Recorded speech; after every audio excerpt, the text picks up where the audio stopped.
বাপের বেটা যদি কেউ হয়ে থাকে তাহলে বাবু মা জাফি মিলাদুন নবী আপনার সুনান তিরমিজির মধ্যে ওই অধ্যায়ের ভিতরে ঢুকে একটা হাদিস প্রমাণ করুক যে হাদিসের মধ্যে ইমাম তিরমিজি রাহমাতুল্লাহি আলাইহি উল্লেখ করেছেন মিলাদুন নবী পালন করতে বা ঈদে মিলাদুন নবী উদযাপন করতে চাই। আমাদের জাতীয় মসজিদের খতিব উনি আমাদের জাতীয় মুরব্বী।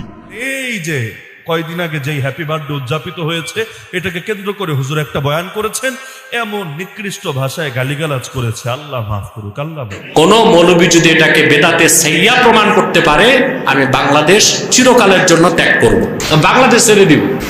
এই প্রশ্নের উত্তরে এই বক্তব্যের জবাবে এক কুলাঙ্গার বলেছে আব্দুল মালিক হাফেজাউল্লাহর সাথে সে মুবাহাসা করবে, মুনাজারা করবে। বাইতুল মুকাররমের সম্মানিত খতিব সাহেব তিনি বলছে ঈদে মিলাদুন নবী নামে ইসলামে কোনো ঈদ নাই।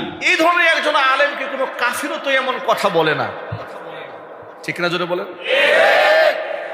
মুনাফিকরা তো এই ধরনের কথা উচ্চারণ করে না।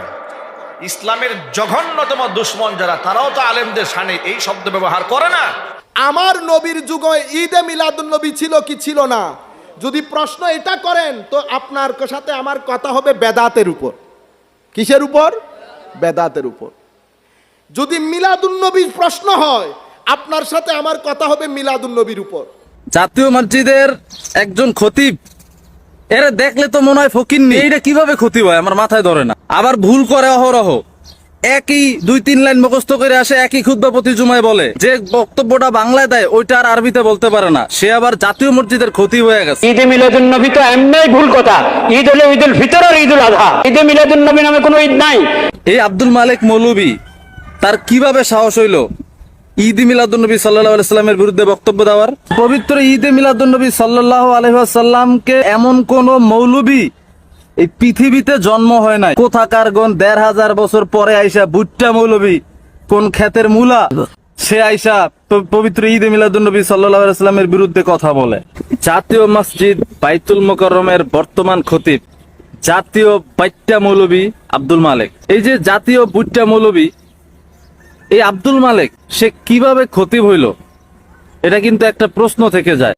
আসসালামু আলাইকুম ওয়া রাহমাতুল্লাহি ওয়া বারাকাতুহু। যারা আমার এই ভিডিওটি দেখছেন দেশে ও প্রবাসে সবাইকে আন্তরিক মোবারকবাদ। দর্শক শ্রোতা, আপনারা ভিডিওর প্রথমে লক্ষ্য করেছেন এনায়েতুল্লাহ আব্বাসী হুজুরের ছাত্র তিনি বাইতুল মুকাররমের খতিবকে নিয়ে কিছু বিস্ফোরক মন্তব্য করেছেন, যে কারণে কওমি আলেমরা তার তীব্র প্রতিবাদ জানিয়েছেন। তবে এই বিষয় নিয়ে আহলে সুন্নাত ওয়াল জামাতের উলামায়ে কেরাম দাঁত ভাঙার জবাব দিয়েছেন ঈদে মিলাদুন নবীর বিরোধিতা করার। দর্শক শ্রোতা, এই বিষয়গুলো আজকে আপনাদের সামনে তুলে ধরার চেষ্টা করব। তবে কথা না বাড়িয়ে প্রথমে চলুন কওমি আলেমরা এই বিষয়গুলো নিয়ে কি বলেছে সেই ভিডিওটি দেখে আসি। ওরা বলছে, সুতরাং ইমাম তিরমিজি যেহেতু এই মিলাদুন নবী নামে অধ্যায় কায়েম করেছেন, সুতরাং মিলাদুন নবী পালন করা জায়েজ। এখন আমার কথা শুনেন, বাবু মা জাফি মিলাদুন নবী সাল্লাল্লাহু আলাইহি ওয়াসাল্লাম অধ্যায় কায়েম করে ওই অধ্যায়ের মধ্যে কি বলেছে এটা দেখতে হবে। তা বুঝেন নাই? বাপের বেটা যদি কেউ হয়ে থাকে তাহলে বাবু মা জাফি মিলাদুন নবী আপনার সুনান তিরমিজির মধ্যে ওই অধ্যায়ের ভিতরে ঢুকে একটা হাদিস প্রমাণ করুক যে হাদিসের মধ্যে ইমাম তিরমিজি রাহমাতুল্লাহি আলাইহি উল্লেখ করেছেন মিলাদুন নবী পালন করতে বা ঈদে মিলাদুন নবী উদযাপন করতে। আল্লামা আব্দুল মালিক হাফিজাহুল্লাহ জাতীয় মসজিদের জাতীয় খতিব, কওমের খতিব না, হানাফির খতিব না, দেওবন্দির খতিব না, জাতীয় খতিবের ইজ্জত মানে তো জাতির ইজ্জত, আর জাতীয় খতিবের অপমান তো গোটা জাতির অপমান। আর তিনি যখন একজন আলেম, তাকে অপমান করা মানে সব দলের, সব মতের, গোটা জাতির সমস্ত আলেমদের অপমান, এটাই না?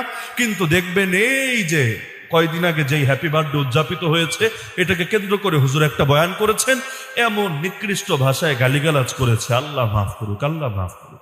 তো এমন ব্যক্তি যারা পুরো বাংলাদেশ মহব্বত করে, কিন্তু নিজে তো সব গালি দিতে পারে না, এজন্য নিজের দরবারের খাদেম আর নিজের খাস সাগরেদ এইগুলোর দিয়া মাঝে মাঝে কিছু কাজ করে। তো যে গালি দিয়েছে তাকে চিনি, ওই দরবারে গেলেই দেখা যায় সেখানে বসে আছে, সেখানে পড়ে আছে, খাস লোক গালি দিচ্ছে, দেওয়ার পর ঘন্টার পর ঘন্টা যাচ্ছে, এত প্রতিবাদ, তাও এটা প্রত্যাহার করছে না। তার মানে জাতিগতভাবেই যে আমাদের ভেতর ইতরামি আছে এটা বুঝতে বাকি থাকে না। তো কোনো জাতির জাতিগত স্বভাবেই যদি ঝামেলা থাকে, তাহলে এত ওয়াজ মাহফিল দিয়েই বা দিন শেষে কি হবে? অনেকে বলে হুজুর সব অনৈক্যের দায় হলো গণতন্ত্রের কারণে ঐক্য হয় না। আমি বললাম আরে ভাই, যারা গণতান্ত্রিক রাজনীতি করে না ওদের কেন ঐক্য হয় না বলো?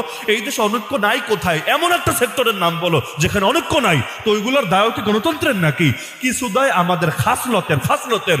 এই খাসলত যতদিন ঠিক না হবে ততদিন পর্যন্ত যেখানেই মানুষ ভালো কিছু করতে যাইবে, ওই একজন করতে গেলে 10 জন মিলে তারা দমায়া ছাড়বে। জাতীয় মসজিদের খতিব হযরত মাওলানা আব্দুল মালিক হাফিজাহুল্লাহ তাআলা এদেশের লক্ষ লক্ষ আলেমদের উস্তাদ, কোটি কোটি আলেমদের উস্তাদ।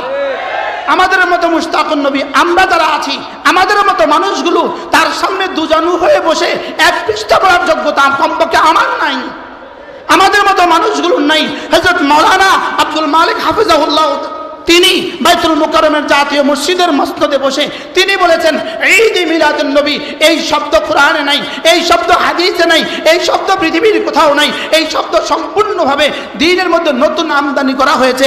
এই প্রশ্নের উত্তরে এই বক্তব্যের জবাবে এক কুলাঙ্গার বলেছে আব্দুল মালিক হাফিজাহুল্লাহর সাথে সে মুবাহাসা করবে, মোনাজারা করবে, চ্যালেঞ্জ করে দিয়েছে। আমরা তার চ্যালেঞ্জ গ্রহণ করলাম। আমি আদনা মুশতাকুন নবী তৈয়ার আছি। কি ভাই, কার সাথে চ্যালেঞ্জ ছুড়েছ? বেশি থেকে বেশি কামেল পাস করেছো, এটাই তো শেষ কথা না? ইখতিলাফের মাসআলায় ভিন্ন মত থাকলে তাদের জন্য দোয়া করে বক্তব্য দিতে হয়। এই শিক্ষায় শিক্ষিত হয়ে মানুষ কি করে ভিন্ন মত থাকলে তাকে তার নিয়ে, তার সৃষ্টিগত গুণাগুণ নিয়ে মানুষ ব্যঙ্গ বিদ্রুপ করতে পারে, এটা আমার মাথায় ধরে না। অশ্লীল কথা কি করে বলেন? মুফতি আব্দুল মালিক হাফিজাহুল্লাহকে এই ব্যক্তিটা বলেছে বুচ্চা মৌলবী। একটু যদি বলেন নাউজুবিল্লাহ। দেখে বলেছে যে তাকে দেখলে নাকি ফকিরের বাচ্চার মতো লাগে। আহারে, আমার তো মুফতি আব্দুল মালিক হাফিজাহুল্লাহর চেহারা দেখলে ইতিহাসের পাতা থেকে লুকমান হাকিমের কথা মনে পড়ে। কেন? মুফতি আব্দুল মালিক হাফিজাহুল্লাহ দেখতে খাটো মানুষ, জাহেদ ফিদ দুনিয়াতে এমন একটা সাদাসিধা জীবন যাপন করেন তিনি, যার মধ্যে কোনো অহংকার বোধ বলতে কিছুই নাই। এত বড় আলেম হওয়ার পরে নিজেকে তিনি কিছুই মনে করেন না। সুবহানাল্লাহ পড়েন। তিনি ঈদে মিলাদুন নবী যে জশ্ন জুলুসের মিছিল করে, তিনি তার বয়ানের মধ্যে বলেছেন যে এর কোনো শরীয়তের দলিল নেই। এ কথা বলার অপরাধে বাস তাকে বুচ্চা মৌলবী, খাটো মৌলবী, ফকিরের বাচ্চা, দেইলিম কালাম নাই, মিসকিনের মতো লাগে, এই ধরনের শব্দগুলো ব্যবহার করে করে কটাক্ষ করেছে। চিৎকার দিয়ে বলে নাউজুবিল্লাহ। যারা করেছে তারা নিজেকে আশিক রাসূল দাবি করে বসে আছে। এই ধরনের একজন আলেমকে কোনো কাফিরও তো এমন কথা বলে না, ঠিক না? জোরে বলেন। মুনাফিকরা তো এই ধরনের কথা উচ্চারণ করে না। ইসলামের জঘন্যতম দুশ্মন যারা, তারাও তো আলেমদের শানে এই শব্দ ব্যবহার করে না যে শব্দ এই নামধারী আলেম ব্যবহার করেছে, ঠিক কিনা বলেন? দর্শক শ্রোতা, আপনারা দেখতে পেয়েছেন কওমি আলেমরা তারা ঈদে মিলাদুন নবীর বিরোধিতা করেছেন এবং কি বাইতুল মুকাররমের খতিবকে তারা সমর্থন করেছেন। এনায়েতুল্লাহ আব্বাসী হুজুরের ছাত্রকে নিয়ে তারা অপপ্রচার চালিয়েছেন এবং কি নানান ধরনের কথা বলেছেন। তবে আজকে এই বিষয় নিয়ে মূল টপিক হচ্ছে, এই বিষয় নিয়ে আহলে সুন্নাত ওয়াল জামাতের উলামায়ে কেরাম তারা কি জবাব দিয়েছে, চলুন সেই ভিডিওটি দেখে আসি। আব্দুল ফাত্তাহ আবু কুদ্দা, আরে বাবা, ইনি তো আমাদের জাতীয় মসজিদের মুফতি আব্দুল মালিক হাফিজাহুল্লাহ সাহেব, ওনার উস্তাদ ছিলেন। আল্লাহু আকবার বলেন। আল্লামা আব্দুল ফাত্তাহ আবু কুদ্দা উনি এবং আল্লামা জাহেদ কাসারি এরা তাদের দাদা উস্তাদ শেখ আওয়ামা, এরা এই যুগের শ্রেষ্ঠ। এনারা কিন্তু এই যুগের বড় বড় আলেম, তারা কোনোদিন ঈদে মিলাদুন নবীর বিরুদ্ধে একটা কলম তারা বসায় নাই।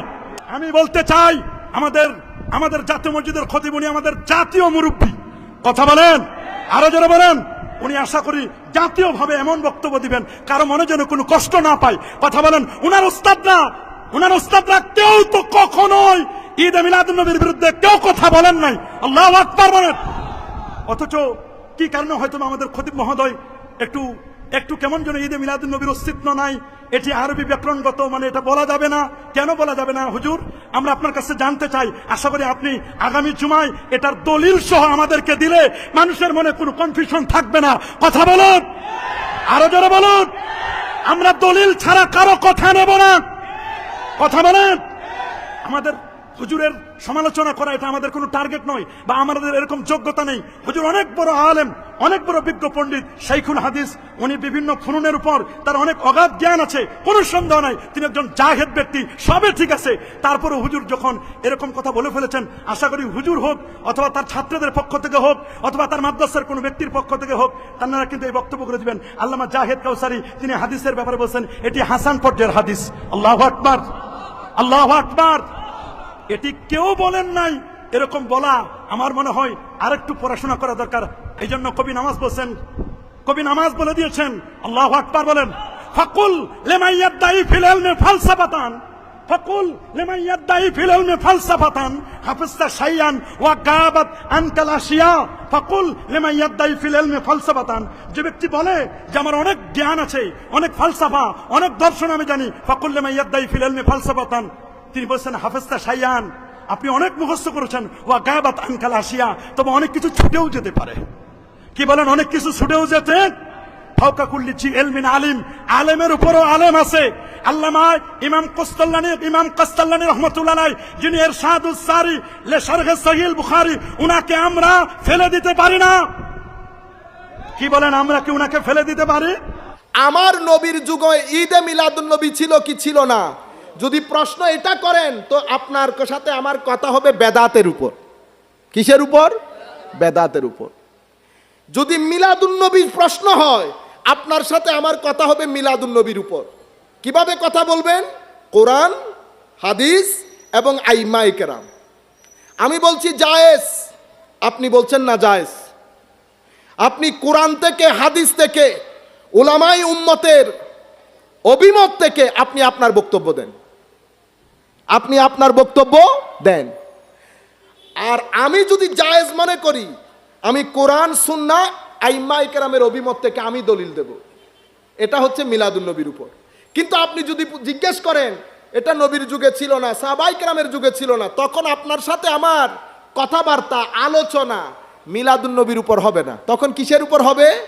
বেদাতের উপর। তখন আমি বলবো বেদাত কাকে বলে। আসেন আমরা কথা বলি। শরীয়তের দৃষ্টিতে বেদাত, কোরআনের আলোকে বেদাত, হাদিসের আলোকে বেদাত, আইম্মায়ে কেরামের আলোকে বেদাত। এই হচ্ছে অবস্থান। আপনি দুই তিনটা জিনিস একসাথে করে দিবেন, দুই তিনটা জিনিস একসাথে করে দিবেন। আচ্ছা, এখন ঘটনা কেন ঘটেছে? কুল কায়নাতের মধ্যে ঈদে মিলাদুন নবী পালিত হচ্ছে। বাংলাদেশ সরকার সরকারিভাবে ঈদে মিলাদুন নবী পালন করছে। আপনারা জানেন আমরা এই বছরও বাইতুল মুকাররমের মধ্যে সরকারিভাবে যে ঈদে মিলাদুন নবী পালিত হয়, সেখানে আল্লাহ আমাদেরকে সুযোগ দিয়েছেন, আমরা আমাদের কথা তুলে ধরেছি। আমরা বিনয়ের সাথে বলবো, আমরা তো বাইতুল মুকাররম থেকে কথা তুলে ধরেছি, সেন্টার থেকে, ঠিক না? এখন আপনার মাথা খারাপ হয়ে গেছে কেন? এলাকার মধ্যে কিছু মানুষ শেষরা থাকে। কি থাকে? শেষরা। শেষরারা চাই সম্মানী মানুষের সম্মান হানি করতে। শেষরার তো আগে পিছে নাই। সে যতটুকুন নিচে নামতে পারবে ততটুকুন নিচে কি আপনি নামতে পারবেন? পারবেন না। বাইতুল মুকাররমের সম্মানিত খতিব সাহেব তিনি বলছে ঈদে মিলাদুন নবী নামে ইসলামে কোনো ঈদ নাই। তো ওনার কথাটা আমরা শুনে ব্যথিত হয়েছি, কারণ ওনার মতো দায়িত্বশীল ব্যক্তি, দায়িত্বশীল জায়গা থেকে এই ধরনের বক্তব্য আসা আমরা কখনো কামনা করি নাই। উনি একজন ভালো আলেম হিসেবে উনি এইভাবে কথাটা বলা উচিত হয়নি। কারণ উনি বলছে ঈদুল ফিতর, ঈদুল আযহা ছাড়া আর কোনো ঈদই নাই। তাহলে জুমার দিন কি করবেন আপনি? আপনি ইবনে মাজার হাদিস জানেন না? জানেন, কিন্তু ভুলে গেছেন। আল্লাহ ভুলাই দিছে। আরাফার দিবস ঈদের দিন বুখারী শরীফের হাদিস জানে, কিন্তু ভুলে গেছে। আল্লাহ ভুলাই দিছে। আইয়ামে তাশরিকের দিন আবু দাউদ শরীফের হাদিস ঈদের দিন জানে, উনিও জানে, কিন্তু আল্লাহ ভুলাই দিছে। বড় আলেম হইলো সবকিছু মনে থাকবে না, নবীর পক্ষে থাকবে। আপনি বেশি জানেন না, কিন্তু আল্লাহ মনে করাই দিবে। জ্ঞানের মালিক কে? আল্লাহ। উনি এই কথাটা বলেছেন, আমরা ব্যথিত হয়েছি। ঈদ আমরা বানাইনি, এই বাংলা, ভারত, পাকিস্তানের মুসলমান ঈদ বানাইনি। আপনি হাফিজুল হাদিস আবুল খায়ের ইবনে জাজারি রাহমাতুল্লাহ আলাইহি উনি হাফেজুল হাদিস, সলিমউদ্দিন কলিমউদ্দিন না, হাফেজুল হাদিস। উনি আরফুত তারিফ বি মাউলিদি শরীফ সেই কিতাবের মধ্যে লিখেছেন ঈদে মিলাদুন নবী অর্থাৎ 12ই রবিউল আউয়াল যখন আসতো মক্কা শরীফের মুসলমানেরা সবাই ঘর থেকে বের হইতেন। ওয়া ইয়াখরুজু আহলু মক্কা ইয়াউমাল মাউলিদ ফি কুল্লি আমিন, প্রত্যেক বছরে বছরে মিলাদের দিনে আরবের মুসলমানরা, মক্কার মুসলমানরা ঘর থেকে বের হয়ে ওই যে যেই ঘরে নবীজির মিলাদাত মুবারক হয়েছে ওই ঘরের কাছে চলে যেতেন। সুবহানাল্লাহ। যায়া সালাতু সালাম পড়তেন, বিভিন্ন খাবার খাদ্য সামগ্রী মানুষকে একে অপরকে দান করতেন, খাওয়াইতেন, বিতরণ করতেন, আল্লাহর শুকরিয়া আদায় করতেন বিভিন্ন নেক আমলের মাধ্যমে। এই আমলটা করতেন। এমনকি ইবনু জাজারি লিখতেছেন ওয়া ইয়াহতাফিলুনা বিযালিকা মিন ইহতিফালিহিম মিন ইয়াউমিল ঈদ ওয়া কাযালিকা ইলা ইয়াউমিনা হাযা। তিনি বলতেছে ঈদের দিনের চেয়েও আরো বেশি গুরুত্ব দিয়ে এই 12ই রবিউল আউয়ালকে আরবের মুসলমানরা উদযাপন করতে। এটাকেই তো বলা হয় ঈদে মিলাদুন নবী, মানে সকল ঈদের সেরা ঈদ। এটা বুঝতে হবে আপনাকে। ইবনু জাজারি বলেন ওয়া কাযালিকা ইলা ইয়াউমিনা হাযা, যেমনি ভাবে এই আমাদের এই জমানা পর্যন্ত হইতেছে। তার মানে কখন শুরু হয়েছে এটা শিউর নাই, ঠিক নাই কখন থেকে এটা শুরু হয়েছে। আপনি বলবেন যে 604 হিজরিতে শুরু হয়েছে, না ভাই, আপনার এই কথাও টিকবে না। বদরুদ্দিন আইনি রহমাতুল্লাহ আলাইহি তিনি কিতাব লিখে দিয়েছেন 604 হিজরির আগে বাদশাহ নুরউদ্দিন জঙ্গি রহমাতুল্লাহ আলাইহির আমলে, ওনার সময়টা ছিল 511 থেকে 569, 604-এর আগে।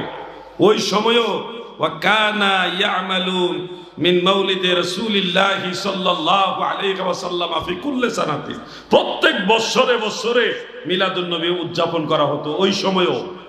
তাইলে আপনার ফতোয়া টিকে থাকবে না। মিলাদুন নবী সাল্লাল্লাহু আলাইহি ওয়াসাল্লাম ব্যানারে মাহফিল করলে বেদাত, তো সিরাতুন নবী সাল্লাল্লাহু আলাইহি ওয়াসাল্লাম ব্যানারে মাহফিল করলে বেদাত কেন হবে না? একটা হাদিস থেকে প্রমাণ দেন যে সাহাবায়ে কেরাম মানুষকে ডেকে সিরাতুন নবী সাল্লাল্লাহু আলাইহি ওয়াসাল্লাম এই কথা প্রচার করে মানুষকে একত্রিত করে আনুষ্ঠানিকভাবে মাহফিল করছেন, তো ওইটাও কি বেদাত হয় না? কথা বলেন। সাহাবায়ে কেরামকে কোরআনের তাফসীর করতেন না? বলেন না।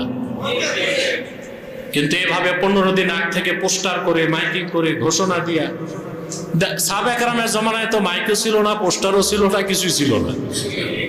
তারপর স্টেজ করে তাফসীরুল কোরআন মাহফিল ঘোষণা দিয়া বক্তার পর বক্তা উঠবে, আসর থেকে রাত 12টা 1টা পর্যন্ত মাহফিল হবে। এভাবে সাহাবায়ে কেরাম তাফসীরুল কোরআন করছেন? এভাবে তাফসীরুল কোরআন মাহফিল আমাদের দেশে যে হয়, এটারে বেদাত বলে পরিত্যাগ করবে কোনো পাগল? সাহাবায়ে কেরাম কোরআনের তাফসীর করতেন, কিন্তু সাহাবায়ে কেরাম যে কাইফিয়তে করতেন আমাদের কাইফিয়ত ভিন্ন। আমাদের কাইফিয়ত ভিন্ন, কিন্তু মূল মাকসাদ যেহেতু এক, কাইফিয়ত ভিন্ন হবার কারণে এটাকে বেদাত বলে পরিত্যাগ করার যেমন সুযোগ নাই, সাহাবায়ে কেরামও সর্বোচ্চ শ্রদ্ধা সম্মানের সাথে রাসূলুল্লাহর মিলাদ পড়তেন। মূল মাকসাদ যেহেতু আমাদের সেটাই, বর্তমানে যে কাইফিয়াতে আমরা করি, কাইফিয়াতের কারণে এটাকে বেদাত বলার কোনো সুযোগ নাই। কোন মৌলবী যদি এটাকে বেদাতে সাইয়া প্রমাণ করতে পারে, আমি বাংলাদেশ চিরকালের জন্য ত্যাগ করব, বাংলাদেশ ছেড়ে দিব। এই ঝগড়াগুলো কইরেন না, এতে সুযোগ নেবে কাফের মুশরিক বেঈমান নাস্তিক রাম আর বামেরা, ওরা সুযোগ নেবে। সুযোগ নেবে তথাকথিত ব্লগাররা, যে এরাই তো ঠিক নাই, এরাই তো একদল আরেক দলের মারতেছে পিটতেছে, তা আমাদের দোষ নেই। ফতোয়া দেবার আগে ব্যক্তিকে ওরফ জানতে হয়। ওরফ না জেনে ফতোয়া দেওয়া জায়েজ নাই। যেখানে অধিক সংখ্যক মানুষ রবিউল আউয়াল মাসে ঈদে মিলাদুন নবী সাল্লাল্লাহু আলাইহি ওয়াসাল্লাম ব্যানারে মাহফিল করছেন, আর যেহেতু শরীয়তের দৃষ্টিতে কোনো বাধা নাই, বেদাত বললেও বেদাতে হাসানাতও বলতে হবে। তো এটার বিরুদ্ধে বেদাত ফতোয়া দিয়া দ্বন্দ্ব সংঘাত সৃষ্টি করা, এটা কোনো আলেমের কাজ না, নিশ্চিত জালেমের কাজ। বিশ্ববরণ্য মুজতাহিদ ইমাম ইবনে হাজার আসকালানী রাহমাতুল্লাহর বক্তব্য হচ্ছে তাযীমুন নবী সাল্লাল্লাহু আলাইহি ওয়াসাল্লাম বিজামিই আনওয়াইত তাযীম আল্লাতী লাইসা ফীহি মুশারাকাতুন ফিল উলুহিয়্যাতি আমরুন মুস্তাহসানুন ইনদা মান নাওয়ারাল্লাহু বাসাইরাহুম। ইবনে হাজারের কথা এটা। ইবনে হাজার আসকালানী রাহমাতুল্লাহ বলেন, আল্লাহর হাবিব মুহাম্মদ সাল্লাল্লাহু আলাইহি সাল্লামকে তাজিম করার যত পদ্ধতি এতে আছে, যদি না কোনো পদ্ধতিতে রাসূলুল্লাহকে তাজিম করলে আল্লাহর সাথে শিরক হয়, তাছাড়া সকল পদ্ধতিতে রাসূলুল্লাহর তাজিমকে প্রকাশ করা মুস্তাহাব মুস্তাহসান সেই সকল ব্যক্তিদের নিকট যাদের অন্তর্চক্ষুগুলোকে আল্লাহ তাআলা মারিফতের নূর দিয়ে নূরানি করে দিয়েছেন। এবং কি ঈদে মিলাদুন্নবী এটা কোরআন হাদিসে কোথাও আছে বা নাই সেই বিষয়টি তুলে ধরেছেন। বড় বড় ইমামগণ কি ঈদে মিলাদুন্নবী পালন করেছেন? দর্শক, তবে আপনারা অবশ্যই বুঝতে পেরেছেন যে আসলে ঈদে মিলাদুন্নবী এটা জায়েজ, এটা কোরআন হাদিস থেকে প্রমাণিত এবং কি এটা বড় বড় ইমামরাও করে এসেছে। তবে আজকের এই ভিডিওটি এ পর্যন্তই। ভিডিওটি ভালো লাগলে অবশ্যই লাইক কমেন্ট শেয়ার করবেন এবং কি চ্যানেলটি সাবস্ক্রাইব করবেন। আল্লাহ হাফেজ।